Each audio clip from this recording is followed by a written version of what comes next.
Hola a todos. Hoy toca revisar el siguiente tema del programa de infectología ahí en su programa académico y el tema que vamos a revisar es infecciones intraabdominales, un tema por demás importante que incluso en sus diagnósticos diferenciales puede dar lugar a algunas dificultades que sin embargo iremos desglosando. Vamos a establecer la parte más representativa de este tipo de infecciones, las que más comúnmente se manejan tanto en el ámbito del diagnóstico en atención primaria como en el de tratamiento, probablemente o la mayor parte de los casos a nivel hospitalario. Voy a compartir la presentación para que de una vez demos lugar a la descripción del tema, que espero ya lo estén viendo ustedes ahí en su pantalla, y damos por iniciado este tema.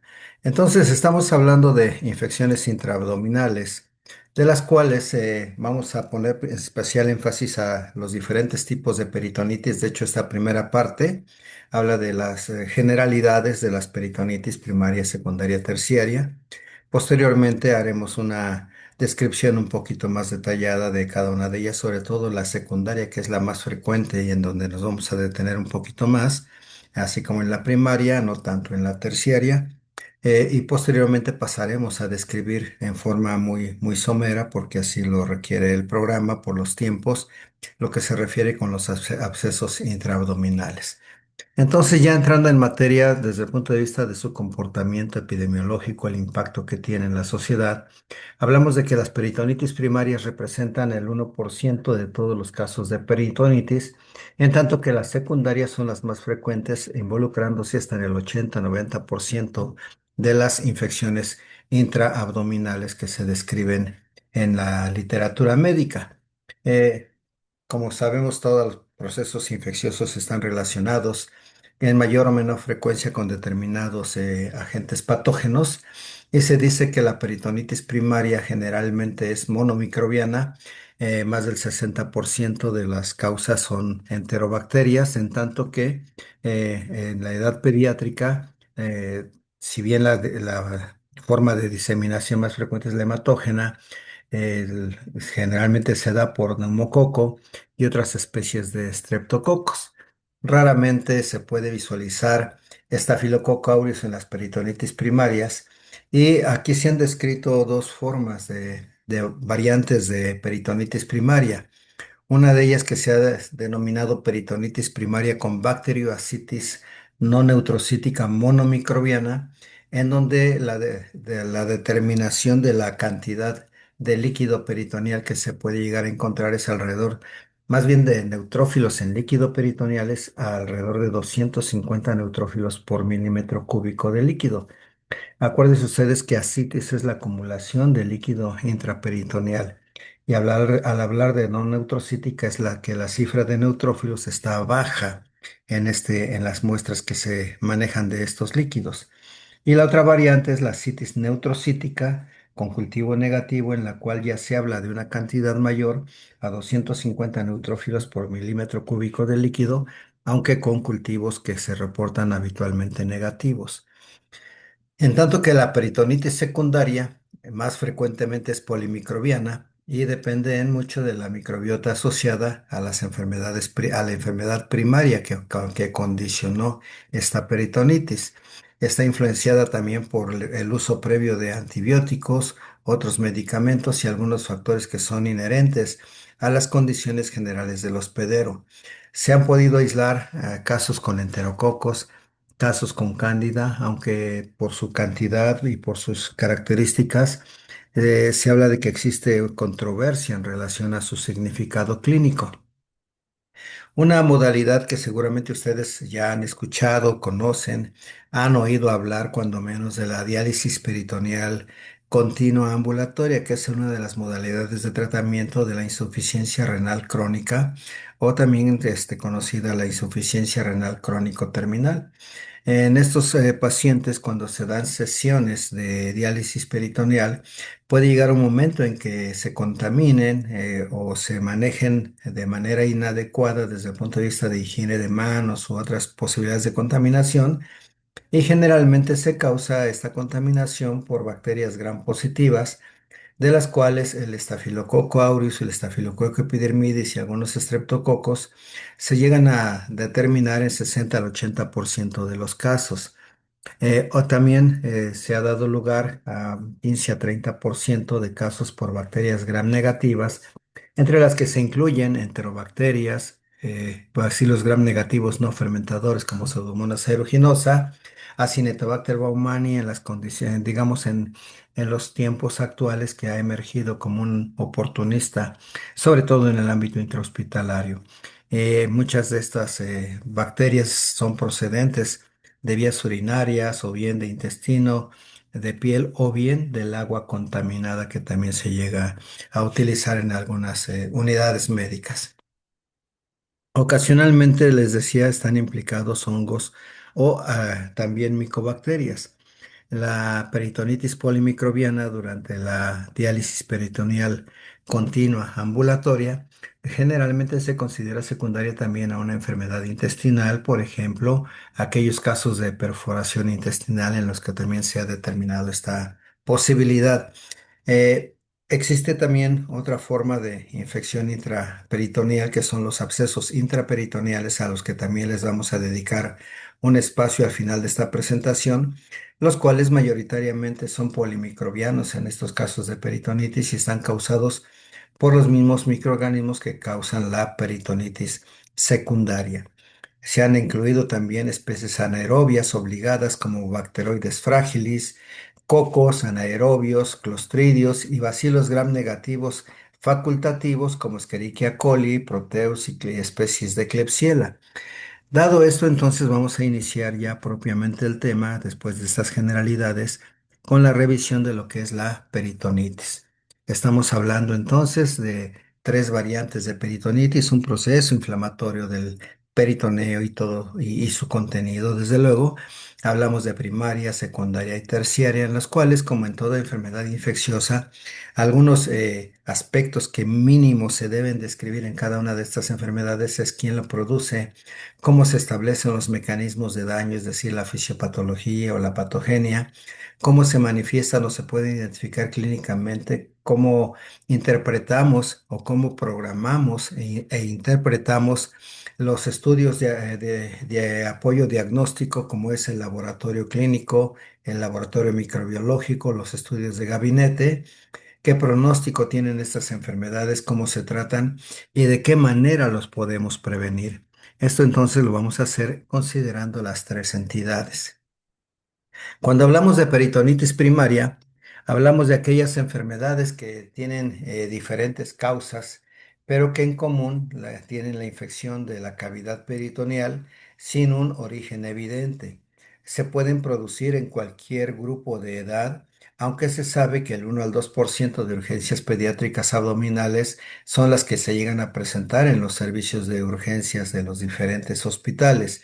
En adultos, los pacientes cirróticos, los pacientes que tienen ascitis por falla hepática o algunas otras circunstancias, constituyen el 10 al 30% de aquellos que llegan a presentar peritonitis secundaria, digo primaria fundamentalmente. La etiología de estas peritonitis primarias involucra Escherichia coli como el patógeno más frecuente, seguido de Klebsiella pneumoniae, neumococo y otras especies de estreptococos, incluidos los enterococos, como se ha visualizado en algunos reportes de unidades médicas en nuestro país. El- Son tres las variantes que se describen de peritonitis primaria o espontánea. Y en este sentido tenemos la primera que habíamos mencionado, la bacterioasitis, en donde si ustedes analizan el término, estamos hablando de líquido de asitis, relacionada con la presencia de patógenos, pero no neutrocítica y que generalmente es monomicrobiana.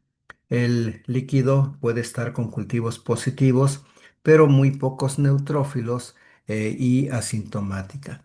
Aquí tal vez sea un poquito paradójico el hecho de que dice no neutrocítica, pero con pocos neutrófilos. Es decir, sí hay neutrófilos, pero como decíamos hace unos momentos, por debajo de 250 neutrófilos por mililitro de líquido estudiado. La citis neutrocítica con cultivo negativo habla de neutrófilos en líquido, incluso mayores de 500 por milímetro cúbico, aunque el rango mínimo es de 250, a partir del cual ya se puede considerar neutrocítica. Por lo habitual, los líquidos llegan a tener más de 500 leucocitos neutrófilos por milímetro cúbico de líquido, sin un origen evidente de infección intraabdominal.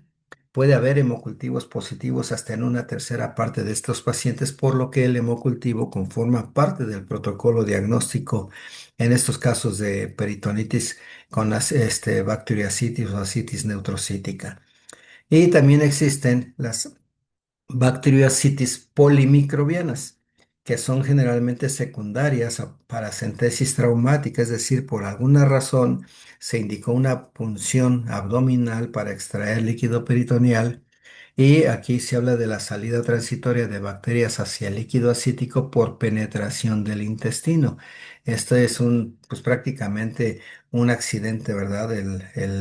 La paracentesis traumática, una, digamos, falla en el método, en el procedimiento, que son parte de los riesgos que se corren y que cualquier cirujano los puede tener a pesar de las habilidades, las destrezas que han desarrollado. El médico siempre estará sujeto al riesgo de alguna falla y esto es parte de lo que implica la historia de la medicina misma. No es por mala preparación a veces, sino porque son accidentes o incidentes que se llegan a presentar, que no deberían suceder, pero que se llegan a presentar.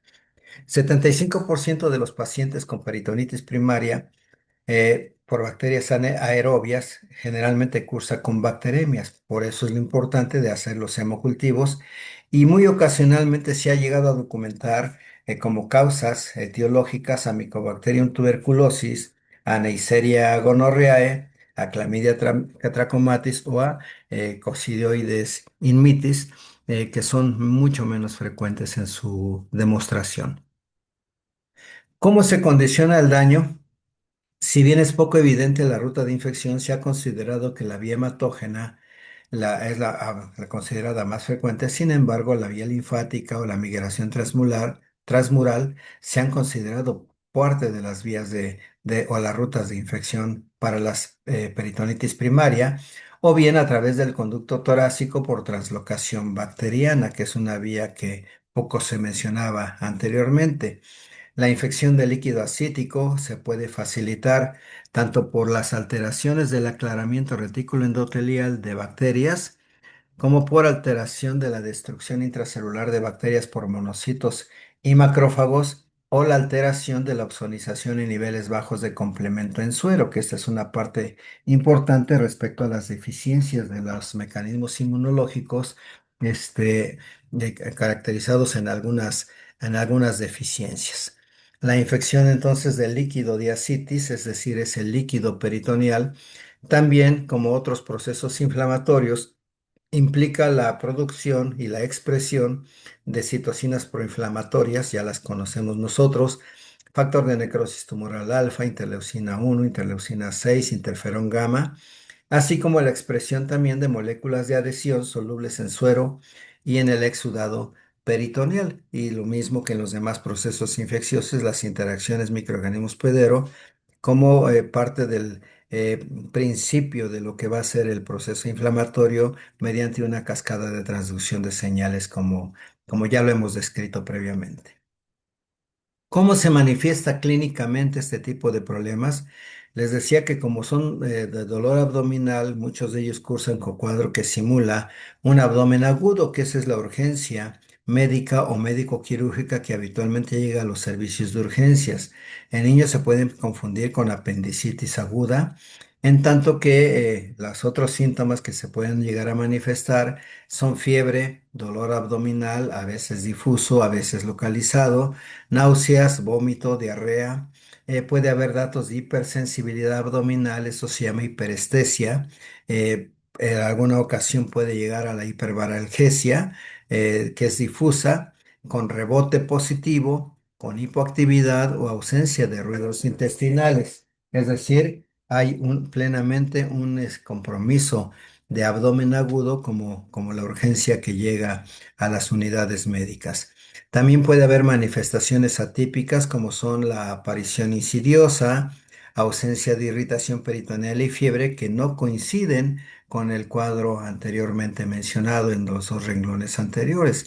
Es decir, si se dan cuenta, no hay un patrón típico de comportamiento salvo el dolor abdominal con o sin datos de irritación peritoneal y fiebre. Algunas ocasiones incluso puede ser tan intenso el cuadro que puede llegar a presentar abdomen en madera, como se le dice a esta parte del abdomen agudo, y son las que en muchas ocasiones ingresan a los servicios para la parotomía exploratoria de urgencia cuando no se tiene el diagnóstico definitivo.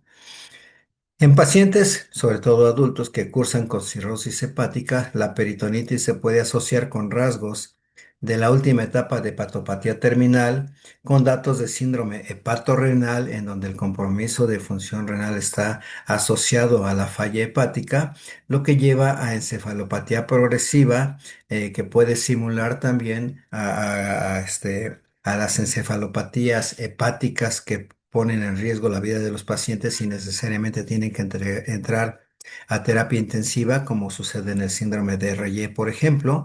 Y también puede haber hemorragias asociadas a varices que se encuentran también en estos órganos o en esta localización. Estos datos, desde luego que los podemos nosotros fortalecer con los hallazgos de laboratorio.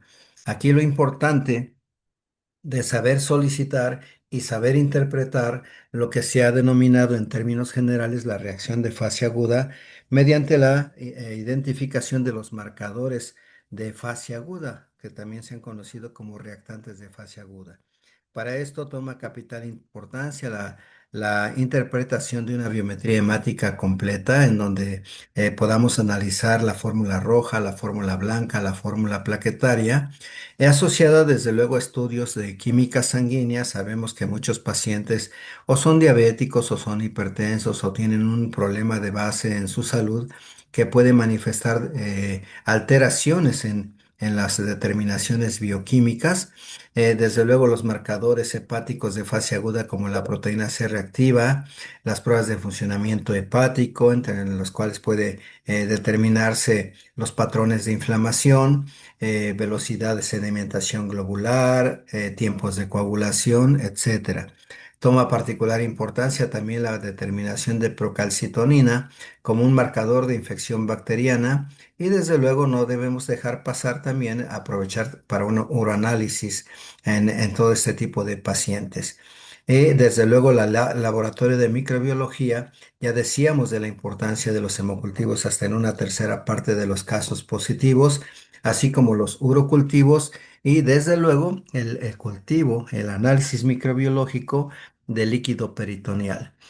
Entonces, cuando hablamos de este líquido peritoneal, estamos hablando de un líquido obtenido por paracentesis, es decir, una punción de la cavidad abdominal, en donde se va a hacer la determinación, como en otros líquidos corporales, de exámenes citoquímicos, en los cuales la presencia de la fórmula blanca, con el recuento celular de la fórmula blanca y su fórmula diferencial, es decir, cuántos neutrófilos, más bien cuántas formas polimorfonucleares o cuántas formas mononucleares, así como la determinación de proteínas, glucosa, ácido láctico y el estudio microbiológico mediante las tinciones de Gram, de Ciel-Nielsen, de tinta china y el cultivo del líquido mismo. Se habla, les decía, de pleocitosis cuando tenemos más de 250 células por milímetro cúbico y se habla de neutrocíticas cuando tenemos predominio de neutrófilos y sobre todo en aquellas que tienen más de 500 células por milímetro cúbico de líquido.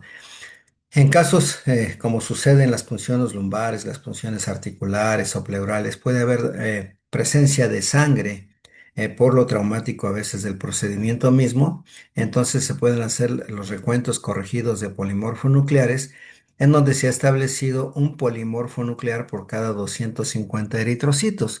Es decir, sí hay que hacer la determinación y tratar de que esto no se haga en vano. Y esto implica una buena preparación y como siempre les decía, así se trate de una punción con aguja, con jeringa, el procedimiento es netamente quirúrgico, con técnica netamente quirúrgica, como se puede ver en este caso en que el facultativo está enguantado, tiene una bata quirúrgica, seguramente tiene cubrebocas, seguramente tiene gorro y está protegiendo la zona previa a asepsia o antisepsia de la región.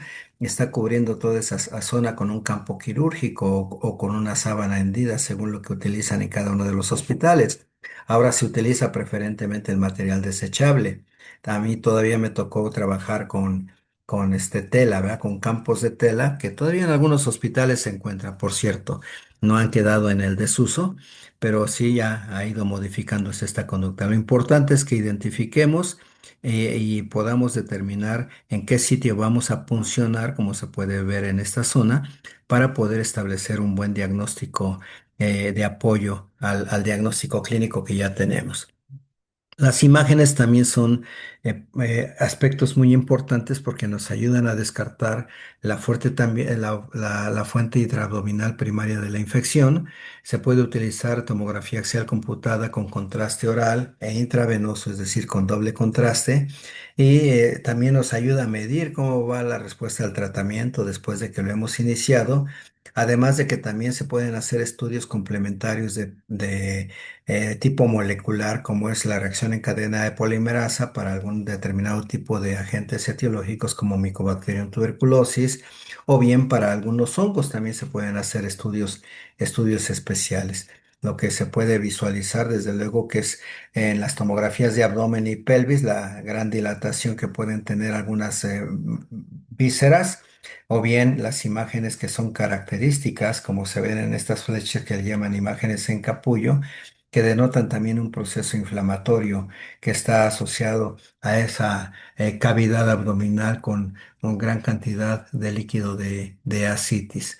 El pronóstico que se establece con estas enfermedades primarias nos habla de que más de la mitad de los pacientes generalmente responde bien a los tratamientos de peritonitis primaria.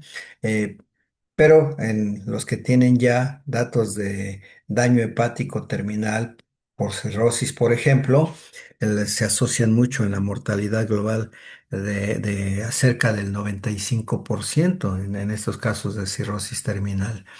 Muchos estudios han mostrado que hay una mortalidad más baja, ya habla del 70 y el 57%, con el 28 y 40% respectivamente de mortalidad debida a peritonitis primaria. Los pacientes que tienen hepatopatía grave generalmente se habla de que tienen un peor pronóstico a largo plazo. Incluso se establecen rangos de mortalidad a 1 y 2 años hasta en el 70 y 80% según sea el caso. O sea, sí es importante determinar las condiciones subyacentes de salud de los pacientes que tienen peritonitis primaria, como en este caso los pacientes que tienen falla hepática, datos de cirrosis hepática o carcinoma hepático, por ejemplo, con datos de falla hepática o pacientes que tienen insuficiencia hepática por hepatitis aguda, hepatitis fulminante. Hay que tener mucho cuidado con todo ese tipo de pacientes. El tratamiento, pues desde luego, tratándose de una causa bacteriana, generalmente implica la utilización de antibióticos, a menos que bueno, desde luego dirigidos preferentemente de inicio probablemente empírico, conociendo cuáles son las causas primarias de infección, hablando desde el punto de vista de los agentes etiológicos. O bien, pues si hablamos de otro tipo de peritonitis, habrá que ver con qué posibilidades nosotros podemos esperar a iniciar el tratamiento hasta tener el resultado. O también damos de inicio un tratamiento empírico que después se afina, que esta me parece la conducta más adecuada una vez que se tomaron todos los productos de laboratorio, incluidos los cultivos que normalmente tenemos. Se ha llegado a los casos en que se ha requerido una laparotomía exploradora o estudios que ahora ya son más comunes cada vez, afortunadamente, las laparoscopías que son menos invasivas, en las cuales también se puede muestrear ese líquido y hacer todos los determinantes etiológicos que se pueden hacer con una laparotomía exploradora, incluso la exploración misma de la cavidad abdominal. Se dice que hay indicaciones muy precisas para iniciar el tratamiento en peritonitis primaria. Lo primero de ellos es la elevación de la temperatura, que si bien no cumple el criterio, digamos, de definición de fiebre, pues sí hablamos de que persistentemente superior a 37,8 grados centígrados es un indicativo importante eh, para indicar justamente su vigilancia y la posibilidad de iniciar tratamiento asociado a los otros datos, es decir, no por sí misma, sino asociada al dolor y a los datos de defensa abdominal, es decir, el dolor que causa la palpación, la hiperestesia, la hiperbaralgesia. Todo eso puede ser un dato que implique iniciar tratamiento en estas peritonitis primarias. También se ha documentado en algunos casos cambios inesperados en el estado mental de los pacientes, así como hallazgos de laboratorio que sugieren infección. De ahí lo importante del monitoreo que comentábamos de laboratorio clínico, sobre todo en pacientes que tienen insuficiencia renal, que tienen datos de acidosis metabólica o leucocitosis periférica. Tendremos que complementar estudios de laboratorio. El recuento de líquidos, de neutrófilos en líquido peritoneal es importante, y de ahí lo importante de valorar oportunamente, antes de iniciar el tratamiento antibiótico, del estudio citoquímico y microbiológico del líquido de ascitis. Se dice que contención de Gram negativa en la peritonitis bacteriana primaria, la elección pues, es empírica, como ya lo mencionábamos, y se basa en la frecuencia con que se aíslan los patógenos más probables. Existen pocos datos, o relativamente pocos datos, para guiar la selección y las dosis óptimas de antibióticos para el tratamiento de estas peritonitis. Y sabemos que la antibiótico-terapia se puede afinar o se puede redirigir o modificarse cuando los resultados del cultivo, así como los respectivos antibiogramas, ya estén disponibles. Y eso puede durar de 24 a 48 horas ya en los actuales laboratorios de microbiología que existen en nuestro medio. Generalmente se da uso a las cefalosporinas de tercera generación, mismas que son tan eficaces como la combinación de una aminopenicilina con un aminoglucósido para el tratamiento empírico. E incluso en mucho tiempo, cuando se comenzaba a hablar de la resistencia a la ampicilina, surgió la sultamicilina, que es la ampicilina asociada a sulbactam, como una, digamos, indicación primaria asociada a un aminoglucósido. Ahora, a la luz del comportamiento de resistencias, las cefalosporinas de tercera pueden también ser asociadas a un aminoglucósido para una mejor estabilidad, y ya existen otras opciones más avanzadas que pueden ser utilizadas. Lo importante en todo esto es la prevención. Ya se ha dicho, se ha descrito que para prevenir la peritonitis primaria en pacientes ingresados con cirrosis y hemorragia digestiva, las pautas cortas de tratamiento hasta de 7 días hospitalarias seguidas de terapia ambulatoria con fluoroquinolonas o con otros antibióticos pueden ser opcionales en el manejo de estos pacientes.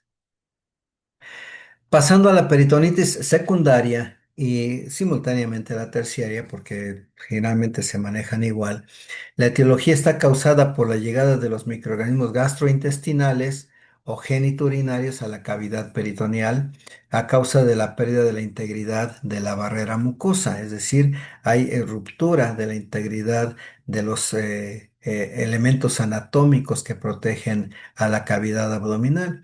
Se dice que esta es la más frecuente, ya que supone alrededor del 80 o 90% de todas estas infecciones. Y los procesos intraabdominales primarios que pueden dar lugar a una peritonitis secundaria son numerosos, y de hecho hay unos cuadros que ahorita se los pongo, son estos, en donde se habla de las causas de peritonitis secundaria.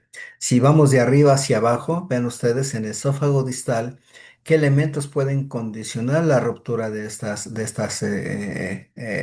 capas anatómicas de las que está conformado el tubo digestivo.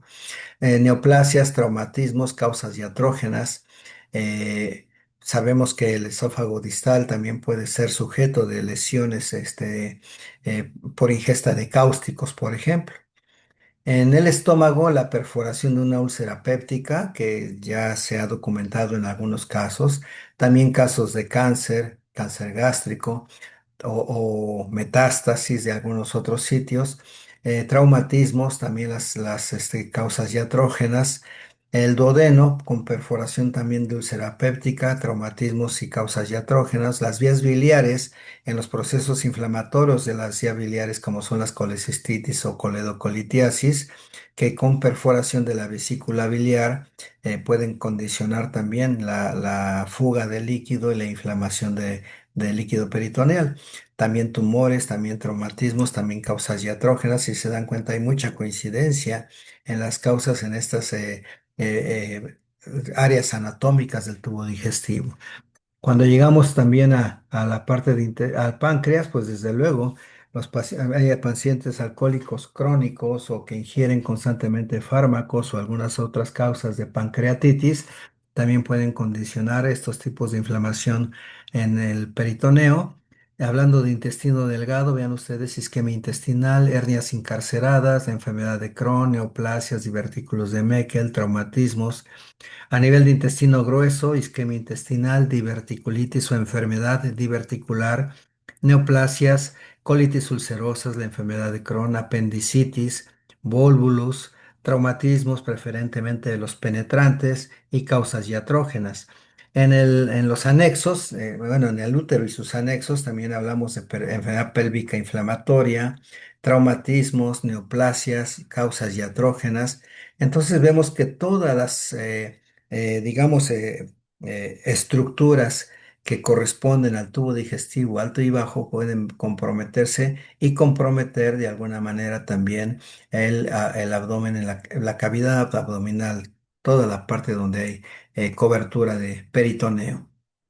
Cuando hablamos de peritonitis terciaria, esta ya se conceptualiza como un estadio posterior de la enfermedad cuando la peritonitis clínica y los signos sistémicos de sepsis persisten después del tratamiento de la peritonitis primaria o secundaria. Es decir, ya hicimos el diagnóstico de peritonitis primaria, ya hicimos el diagnóstico de peritonitis secundaria. No podemos identificar microorganismos ni patógenos de baja virulencia y persisten los síntomas, entonces estamos hablando de una probable peritonitis terciaria. ¿Cuáles son los microorganismos que se han identificado? Enterococos, incluidas las cepas resistentes actualmente a vancomicina, especies de estafilococos coagulasa negativos, en donde no se habla estrictamente nada más de epidermidis, sino que se puede hablar también de Staphylococcus hominis, de Staphylococcus saprophyticus, de Staphylococcus hemolíticos, entre otros, que todos ellos son coagulasa negativos. Las enterobacterias se han incluido también anaerobios y hongos, principalmente las especies de Cándida de ese exudado peritoneal. Estas son las características generales de la peritonitis terciaria, como se puede ver también en la imagen. Ya la mayoría de casos de peritonitis ya habíamos hablado que tiene un origen endógeno por los microorganismos que colonizan la mucosa que recubre ciertas vísceras dentro de la cavidad abdominal. Generalmente es una infección polimicrobiana en la que participan también anaerobios, tanto anaerobios facultativos como anaerobios obligados. Las mucosas del estómago, del intestino delgado, alto y bajo, así como el intestino grueso, generalmente tienen microbiota. Esto ya hemos analizado, característica en términos de especies microbianas.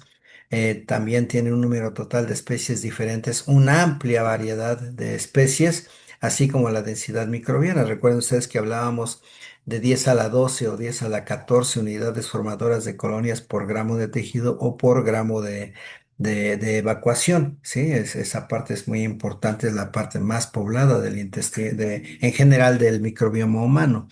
También la vagina posee microbiota específica y en general la actividad invasiva de las bacterias indígenas está controlada por la mucosa intacta del tracto gastrointestinal y la vagina, las cuales tienen ocupados vamos a decir, sus lechos microbianos o sus nichos microbianos y evitan la infección, pero una vez que hay disbiosis por alguna circunstancia, los patógenos pueden ser oportunistas y llegar a ocupar esos nichos y condicionar los procesos inflamatorios o infecciosos. Vean ustedes, en este cuadro se habla de los microorganismos causales de infecciones intraabdominales que se complican y en términos de porcentajes vamos a ver que es de acuerdo a todas las columnas en el análisis global de todas las columnas, estamos hablando de porcentajes más altos para Escherichia coli, vean ustedes hasta 71%, lo mismo que bacteroides que aquí marca 71%. Pero aquí marca especies de bacteroides. Si sumamos la identificación de bacteroides frágiles con otras especies de bacteroides, veremos que el número realmente es alto de causas de peritonitis por bacteroides. Si nosotros habláramos en general de enterobacterias, sumamos Escherichia coli, Klebsiella, algunos otros que son anaerobios y entonces los porcentajes suben. El hecho es que vean ustedes, podemos ver con cierta frecuencia Escherichia coli, bacteroides, podemos ver también anaerobios como clostridios, podemos ver Peptostreptococos que también es anaerobio, Eubacterium que también es anaerobio, especies de streptococos que serían también una causa importante.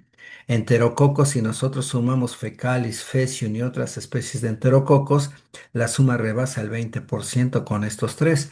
Muy pocos de Staphylococcus aureus y también de Proteus son los que se llegan a establecer. A nivel intrahospitalario, cuando hay brotes de infecciones asociadas a la atención a la salud con determinados compromisos inmunológicos de los pacientes, podemos nosotros pensar que pudieran llegar a presentarse mayores frecuencias de bacilos gram negativos no fermentadores como Pseudomonas aeruginosa, ahora Acinetobacter en algunos hospitales, aunque no esté en este cuadro, y también las Klebsiellas como agentes que se han relacionado. La virulencia, o hablando de la patogenia, los mecanismos de daño, se habla que de los atributos de virulencia de las bacterias que causan peritonitis generalmente aumentan esta virulencia cuando algunos microorganismos se combinan dentro del peritoneo con sustancias como el moco, como las enzimas o la hemoglobina, o bien si establecen relaciones asociadas con otros microorganismos. En las respuestas que se montan, desde luego, es en toda esta parte que está con una línea azul en esta imagen que están ustedes viendo, en donde involucra todas las áreas del peritoneo que se pueden ver comprometidas con todo el proceso inflamatorio relacionado con la presencia de bacterias. Se habla de una inflamación del peritoneo con factores que favorecen la diseminación de este proceso inflamatorio, como la mayor virulencia de las bacterias, la mayor extensión y duración de la contaminación, así como la alteración de las defensas del hospedero. Esto es lo mismo que sucede en prácticamente todos los eventos infecciosos, solo que aquí está circunscrita a lo que es el peritoneo, toda esta parte que está aquí contenida en esta cavidad que está limitada por la línea azul que se dibuja en esta imagen que deja hablar por sí sola de todas las estructuras que se pueden comprometer. Existen desde luego respuestas sistémicas en los diferentes, digamos, aparatos o órganos. Hablamos del sistema gastrointestinal, en donde al principio puede haber hipermotilidad. Hablamos de una peristalsis, tal vez incluso hasta exagerada, pero que se sigue de parálisis intestinal y desde luego que a la auscultación puede haber silencio abdominal incluso en algunos casos. El área cardiovascular, en donde también se habla de la reducción del gasto cardíaco que causa hipotensión y eventualmente puede desencadenar la muerte. Aquí estamos hablando de las probables manifestaciones de sepsis que hemodinámicamente implican el compromiso cardiovascular que puede llevar al choque, o sea, hipotensión, choque, muerte, de manera irreversible. El aparato respiratorio, en donde pues, se pueden llegar a manifestar datos de síndrome de dificultad respiratoria del adulto, que antes se conocía como SIRPA y que ahora se abrevia como SDR, ¿sí? Con descompensación respiratoria, con compromiso gasométrico, es decir, está alterada la ventilación completamente. Algunos casos llegan a desarrollar edema de pulmón también o síndrome de dificultad respiratoria del adulto, como ya les mencionaba yo hace unos momentos. A nivel renal, desde luego que al haber hipoperfusión renal, va a haber seguramente datos de necrosis tubular aguda y datos de hiperazoemia que pues conforman parte de lo que es la insuficiencia renal aguda, que si no se trata adecuadamente puede dejar como consecuencia daño renal que puede cronificar y que ameritaría terapias de sustitución renal en prácticamente todos los casos que lo sufrieran. Desde luego siempre hay una respuesta metabólica a sepsis, así como hay respuesta metabólica al trauma, en donde los pacientes entran en un estado de hipercatabolia y tienden a desgastarse, es decir, a emaciarse, ¿verdad? A desgastarse. Y esta emaciación pues puede ser extrema y agravar las condiciones generales de los pacientes. Desde el punto de vista clínico, se habla de un dolor abdominal moderadamente intenso que se exacerba por cualquier movimiento progresivo y esto está asociado al origen del estímulo doloroso. Las manifestaciones generales son como las de muchos procesos infecciosos, la pérdida del apetito, estado nauseoso, vómitos, un síndrome febril en donde se asocia no nada más la fiebre, sino los síntomas y signos asociados a la fiebre, así como incapacidad para la defecación o incluso para expulsar gases con distensión abdominal. Aquí el interrogatorio es muy importante porque a veces cuando vamos empezando nosotros nos da pena preguntarle a los pacientes si son capaces de canalizar gases. Y esto a veces la gente lo entiende poco, ¿sí? El término técnico del gas es flato, ¿sí?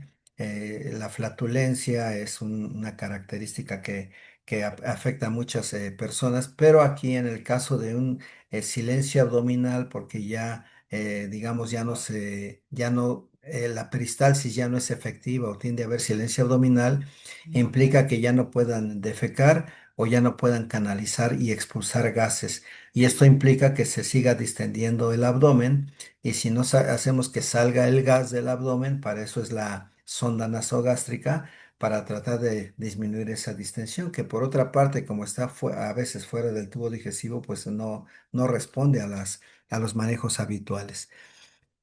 ¿Qué signos físicos podemos encontrar? Pues desde luego, entre más doloroso, menos capacidad de movimiento se tiene. Entonces hay inmovilidad en el decúbito supino. Las rodillas generalmente están flexionadas. Es una posición antiálgica o como diríamos en términos generales, antálgica, ¿verdad? Pero es antiálgica, es decir, antidolor. Buscamos una posición que permita que sintamos menos intenso el dolor. Y en muchas ocasiones se echa mano de la musculatoria respiratoria accesoria, por lo cual se pueden respiraciones intercostales en forma de tiro intercostal que se puede ver limitado en su movimiento y aumentadas en frecuencia. ¿Por qué? Porque cualquier movimiento puede aumentar el dolor abdominal, entonces uno trata de moverse lo menos posible. Al principio el paciente puede estar alerta, inquieto e irritable, pero conforme va evolucionando el padecimiento se vuelven apáticos o comienzan a tener manifestaciones neurológicas, llegando incluso al delirio, pueden estar somnolientos, pueden tener datos de estupor, sopor, o coma, dependiendo de las condiciones y de la gravedad del padecimiento. La fiebre puede llegar a alcanzar temperaturas altas, una fiebre muy intensa, hasta 42 grados centígrados, una hipertermia prácticamente, lo que lleva a taquicardia, pero con pulsos periféricos filiformes apenas detectables y débiles, lo que refleja la disminución del volumen sanguíneo efectivo, es decir, hay datos de hipovolemia incluso.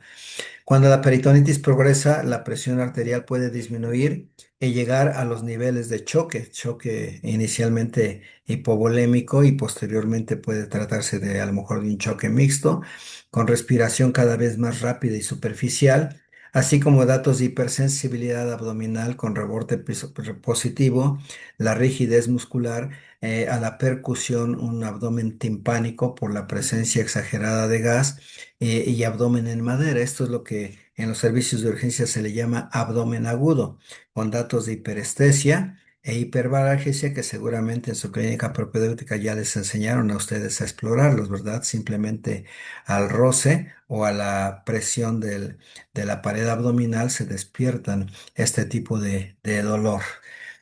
¿Cuáles son protocolos, digamos, para estudio diagnóstico, pues incluimos más allá de los datos clínicos, la biometría hemática completa, un perfil bioquímico, plasmático, como ya lo mencionamos, química sanguínea, determinación de reacciones, de reactantes hepáticos de fase aguda, con un perfil hepático completo.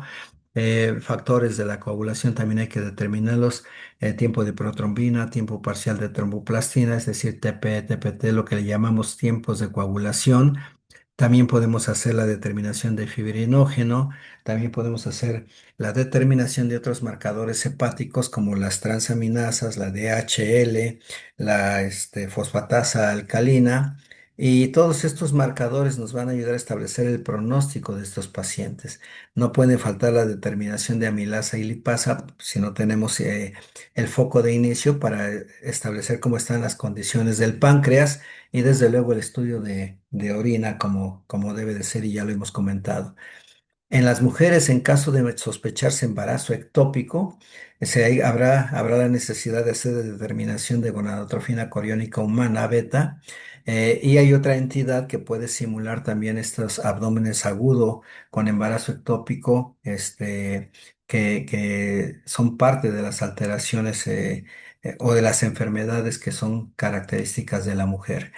La imagenología toma papel importante, ya lo veíamos, no solo con placas radiográficas simples, sino llegando también digamos, escalar la parte tecnológica con tomografías simples o con medios de contraste, las ultrasonografías en forma inicial, las imágenes de resonancia magnética y desde luego los estudios de paracentesis, tal como lo marcamos para las peritonitis primarias, tratando de establecer los diagnósticos etiológicos. El pronóstico varía desde el 3,5% en pacientes con infección temprana causada por traumatismos abdominales penetrantes a más del 60% en pacientes con infección intraabdominal establecida e insuficiencia secundaria del órgano. Es decir, pueden ser poca la mortalidad en estos casos de infección temprana por traumatismo abdominal penetrante atendido oportunamente, desde luego atendida oportuna y adecuadamente, a más de 60 en los otros pacientes. Son rangos muy amplios de mortalidad, pero pues ahí están los riesgos de todos modos. La contaminación peritoneal persistente, así como la filtración de enzimas pancreáticas, los cuadros de sepsis, las anomalías hidroelectrolíticas que llevan también anomalías en el equilibrio ácido-base, cuadros de neumonía, insuficiencia cardiovascular, renal y respiratoria, son las causas que se van asociando como las causales directas de la mortalidad en este tipo de pacientes. El pronóstico, desde luego que involucra factores inherentes a las condiciones de hospedero. En este caso sabemos que el estado nutricional preoperatorio es importante, el deterioro orgánico, digamos, difícil de contener, así como la gravedad de la respuesta sistémica y las reservas fisiológicas del paciente antes de la enfermedad, mismos que se pueden determinar por las escalas de medición que se manejan en las unidades de terapia intensiva, como la escala Apache 2, que si ven ustedes lo que significan las iniciales de Apache, hablan de la evaluación fisiológica aguda o salud crónica, sumado al tipo y al origen de la infección. Todos estos tienen indicadores, marcadores que los intensivistas miden para poder evaluar el riesgo de mayor o de menor mortalidad. El tratamiento antimicrobiano, pues desde luego que es urgente. Por entonces las decisiones de ruta diagnóstica se deben establecer de inmediato y si son pacientes que van a ingresar a terapia, ya hemos dicho que los pacientes que van a ingresar a terapia tienen muy, muy metido justamente el valor de la primera hora, la hora dorada que le llaman desde que llegan a los servicios de urgencias. Y este tratamiento incluye el uso de antimicrobianos, así como el soporte vital que se debe dar para evitar que los pacientes fallezcan y o para que para evitar que se establezcan complicaciones que pueden dejar secuelas graves orgánicas. Hay que mantener bien la volemia, la circulación, el estado nutricional, la oxigenación de los órganos vitales para evitar el daño irreversible de los mismos Y los antibióticos debe pensarse en aquellos que puedan penetrar adecuadamente al lugar de la infección en concentraciones suficientes para superar los efectos de una densidad bacteriana alta, es decir, deben ser concentraciones preferentemente bactericidas. Sabemos que la inactividad metabólica y la tasa de crecimiento lento de las bacterias que están en estos medios, pues puede ser un factor que dificulte la eficacia de los antibióticos, por lo cual las concentraciones deben ser altas, ¿sí? También se ha descrito la importancia del pH, que generalmente es ácido, los potenciales de óxido de reducción, que también están disminuidos, la presencia de tejido necrosado, así como aquellos productos bacterianos que pueden reducir la actividad del fármaco. Entonces, esto obliga a que nosotros pensemos en el fármaco más adecuado, con mejor penetración, con mejores alcances de concentraciones bactericidas desde luego concentración en el sitio donde queremos que se lleve a cabo esta lisis de bacterias, cuidando la respuesta inflamatoria asociada a la lisis bacteriana, misma que se puede seguir manejando con el aporte de líquidos, con los cuidados de oxigenoterapia, dependiendo de los sistemas de ventilación que se hayan establecido. Se han establecido otras modalidades posibles de tratamiento, sobre todo cuando estamos pensando en anaerobios, entre ellos algo que se intentó usar ya hace algunas décadas, aunque no es una rutina, aún existen lugares en donde sí cuentan con oxígeno hiperbárico, manejado desde luego por expertos. En lo personal, yo no he tenido la experiencia del uso de oxígeno hiperbárico, pero está descrito y hay que mencionarlo como una posibilidad. El drenaje gastrointestinal forma parte también del tratamiento complementario. El manejo de la volemia, es decir, el aporte adecuado y controlado, supervisado de líquidos y de electrolitos.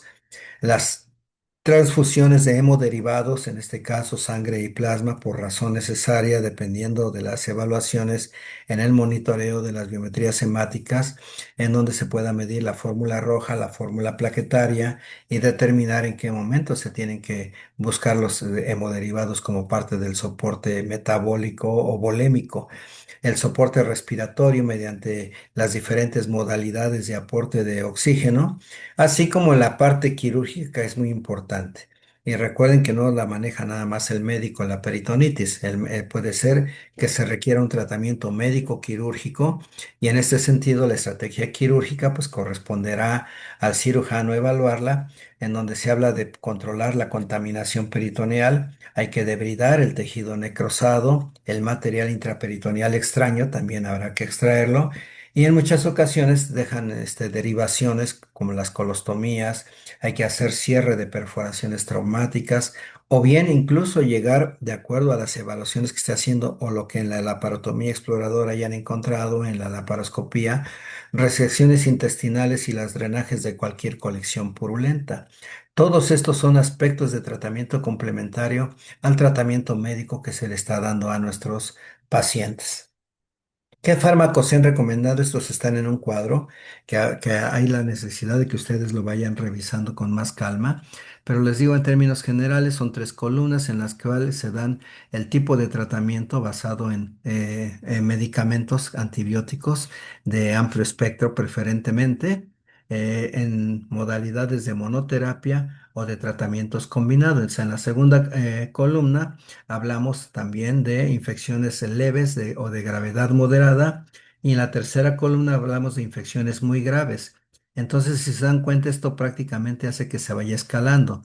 En las combinaciones de beta-lactámico, inhibidor de beta-lactamasa, estamos hablando de ticarcilina ácido clavulánico o de piperacilina tazobactam. En las fluoroquinolonas generalmente se habla de moxifloxacino en ambos casos.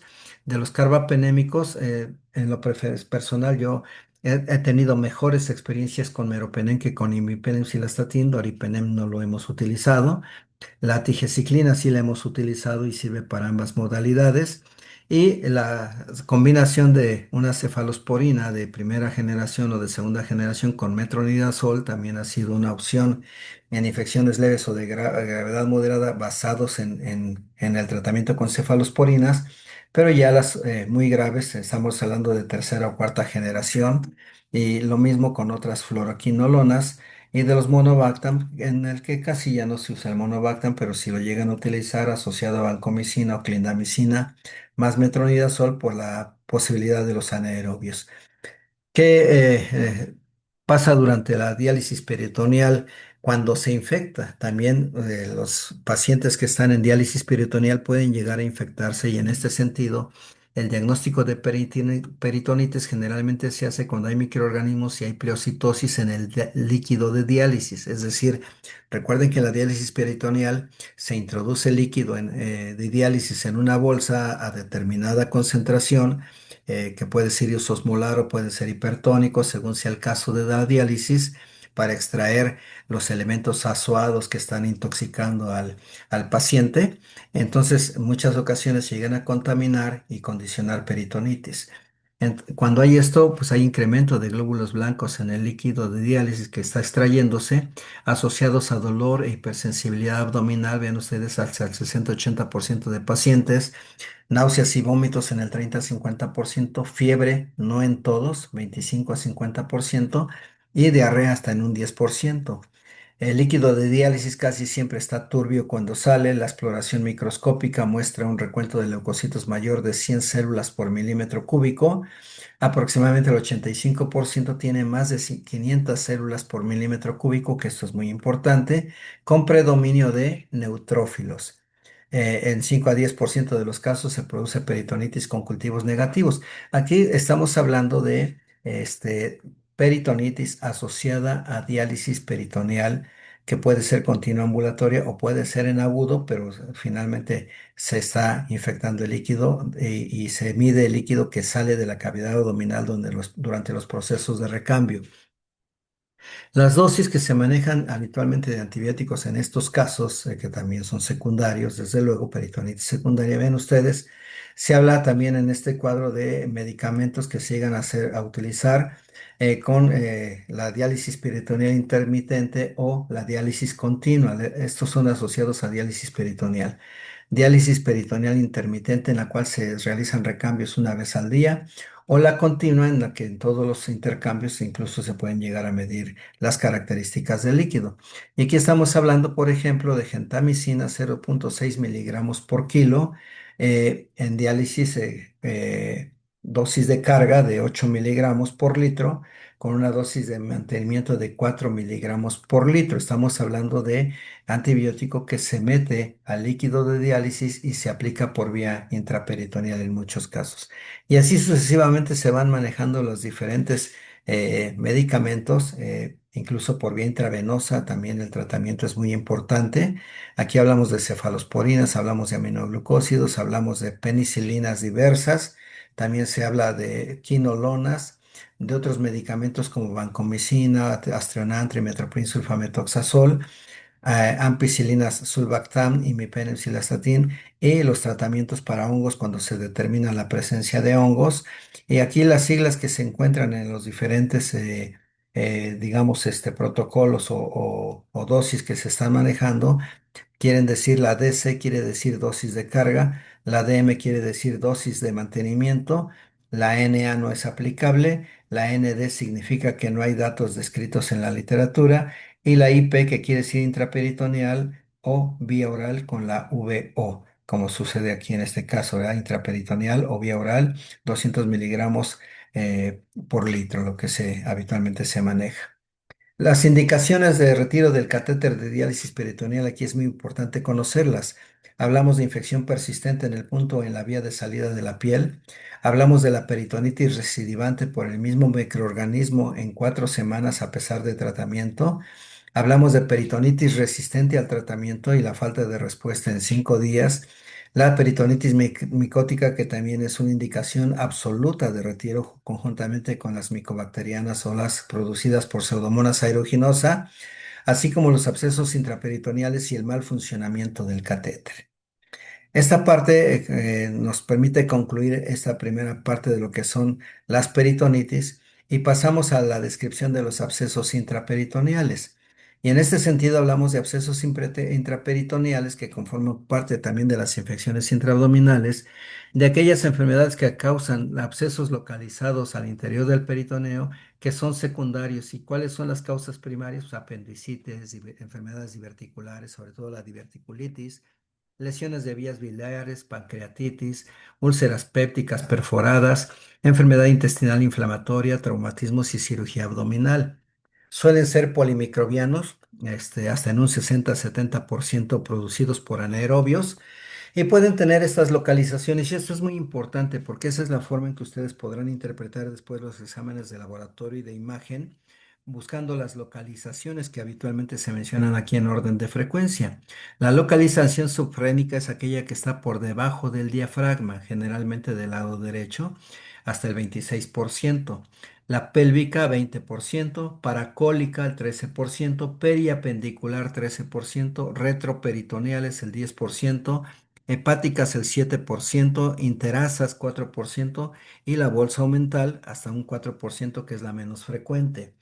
¿Cómo se produce el daño? Pues generalmente el resultado de la localización de la peritonitis difusa, generalmente en pelvis, espacios perihepáticos y los surcos paracólicos, en donde pueden desarrollarse alrededor de los órganos enfermos, por ejemplo, abscesos periapendiculares o pericoles císticos en el caso de que sea la vesícula biliar la que está comprometida, o bien después de heridas penetrantes, armas blancas, bueno, les decimos blancas, pero saben que son armas punzocortantes, puñaladas, herida de armas de fuego, disparos, accidentes de coche, otros traumatismos, o bien por intervenciones quirúrgicas en forma iatrógena. Las manifestaciones clínicas de estas enfermedades son de evolución aguda, muchas de ellas, fiebre alta, intermitente, con escalofríos, dolor abdominal, hipersensibilidad en la zona afectada. Sin embargo, acuérdense que puede haber casos que entran en el rubro de fiebre de origen a determinar, de larga evolución, en las cuales pueden ser complicaciones de largo plazo de alguna intervención abdominal que comenzó a desarrollar una infección que se convierte en absceso al paso de semanas o meses puede ser diagnosticada. El patrón clínico puede corresponder, les decía, a enfermedades secundarias agudas tras intervenciones por enfermedad abdominal primaria o bien la evolución de recuperación prolongada en pacientes receptores de antibióticos después de cirugía abdominal. Como les decía, puede haber datos de cronicidad ocasional, sobre todo de los abscesos subfrénicos, con intervalos de enfermedad asintomática de 6 meses o más, y esto es lo que dificulta mucho el diagnóstico a veces cuando empieza un cuadro febril y ya la intervención quirúrgica ya hasta se nos olvidó, bueno, a los pacientes ya hasta se les olvidó y no la relacionan por ningún motivo hasta que por protocolo comenzamos a buscar causas ocultas con búsqueda en imágenes y encontramos esos abscesos. Entonces, estos pacientes pueden llevar a protocolos de fiebre de origen a determinar, como lo estábamos comentando, con síntomas y signos locales que varían según la situación y el origen del absceso. Y nuevamente, relacionado con los abscesos sufrénicos, sabemos que pueden acompañarse de hipersensibilidad costal, sobre todo del lado del hipocondrio derecho, afectación pulmonar o de la pleura. Mientras que los abscesos subhepáticos, es decir, por debajo del hígado, pueden presentar signos de afectación subcostal o abdominal superior con pocos cambios pulmonares y confundir, recuerden ustedes que el dolor abdominal en lo que es mesogastrio, generalmente se puede confundir en su origen en varios órganos que se encuentran en esta región del abdomen.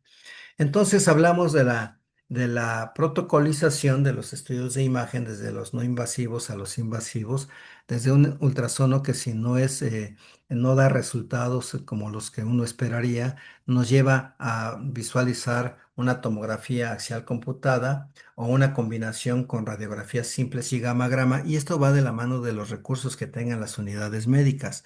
Generalmente el gamagrama es radiomarcado con galio indio en forma simultánea, o bien las imágenes de resonancia magnética nuclear, en donde se pueden identificar, la verdad, cosas que el imagenólogo nos ayuda a identificar.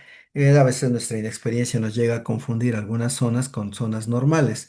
Entonces aquí del lado izquierdo vemos las tomografías de abdomen y pelvis tras administración de contraste oral e intravenoso en la parte primaria de la Del lado izquierdo está la imagen de una apendicitis perforada con una colección en la fosa ilíaca derecha, con niveles hidraéreos, como se ve aquí en esta parte, en donde se ve justamente la flecha llena que está aquí referida.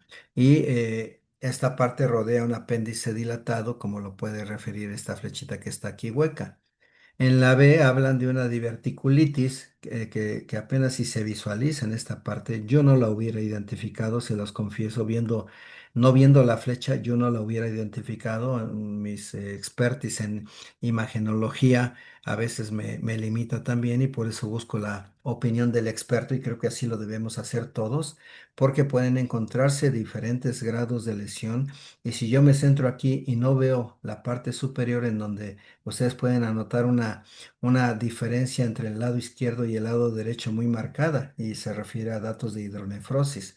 Entonces sí, habrá que conocer por una parte muy bien la anatomía y por otra parte las imagenologías básicas. El pronóstico de estos pacientes con abscesos intraperitoneales, sobre todo con periodos de morbilidad inusualmente prolongados, puede ser serio. La estancia media hospitalaria es de 3 semanas hasta 47 días y las infecciones recidivantes residuales por drenaje quirúrgico inadecuado son más comunes en pacientes con abscesos múltiples o bilaterales y están relacionados con aumento significativo de la mortalidad. Afortunadamente, a raíz de la mejoría en los esquemas antibióticos y en el reconocimiento con las técnicas actuales de imagen, nos ha permitido detectar cada vez más frecuentemente y más tempranamente y esta parte de la mortalidad ha disminuido en forma importante. ¿Qué se requiere para mejorar el pronóstico? Pues un drenaje quirúrgico precoz y adecuado del absceso. Es un manejo médico quirúrgico netamente. Desde el punto de vista del, ¿cómo se llama? El abordaje percutáneo. Los requisitos serían una adecuada vía de abordaje con abscesos uniloculares bien identificados, que no estén vascularizados, que no haya datos de coagulopatía y una adecuada evaluación imagenológica, así como la posibilidad de realizarlo en posición de clive a través de un catéter percutáneo. Esto lo pueden hacer en imagenología intervencionista, el propio cirujano o el imagenólogo en radiología intervencionista y pueden llegar a tener hasta 80-90% de éxito, les digo, cuando son abscesos únicos, bien localizados, accesibles, que no estén vascularizados y que el paciente no tenga datos de coagulopatía. La cirugía definitiva generalmente se va a indicar cuando al paciente se le ha estabilizado desde el punto de vista médico, es decir, se ha controlado y ahí sí se dice cuando se ha enfriado el proceso infeccioso, el proceso inflamatorio, para que el cirujano entre con más seguridad y pueda extraer toda la parte de absceso o abscesos que se encuentren intraabdominales y de los antibióticos, a lo mismo que en las peritonitis no vamos a recaer en repetir los cuadros, se deben iniciar una vez tomadas las muestras necesarias y adecuadas para cultivo, incluyendo la cobertura para anaerobios. Entonces no hay diferencia en esta parte y con esto básicamente cubrimos todo lo relacionado a infecciones intraabdominales pensando en los temas que ustedes deben manejar de primera instancia como médicos generales y ya cuestiones más sofisticadas, más específicas, pues son temas de revisiones que ustedes complementarán con el material que se les ha estado compartiendo. Nos vemos en la siguiente clase en el aula para discutir, comentar y discutir este tema con todo gusto. Hasta luego.